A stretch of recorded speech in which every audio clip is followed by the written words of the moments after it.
Welcome to Let Me Fix This. Enjoy the video. You start by choosing roles.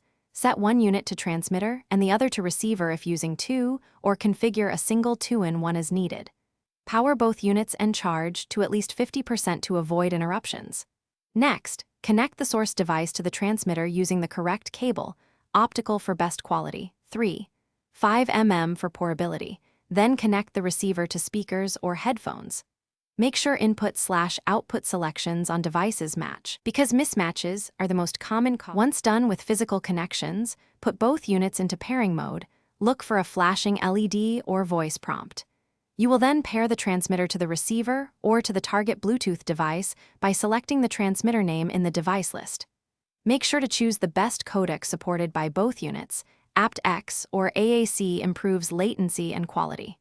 Also, check sample rate settings on digital sources and disable other Bluetooth links that might auto-connect and steal the signal while you finish setup. Now finalize by playing a test track and adjusting volume on both source and receiver. Keep levels below clipping for clean sound. If you hear latency, dropouts, or poor quality, move devices closer, remove obstacles, or change the codec to reduce delay. If pairing repeatedly fails, clear the paired device list and retry pairing, or perform a factory reset as a last resort. This removes stale pairings. Remember to power save when done, and store cables neatly to avoid wear.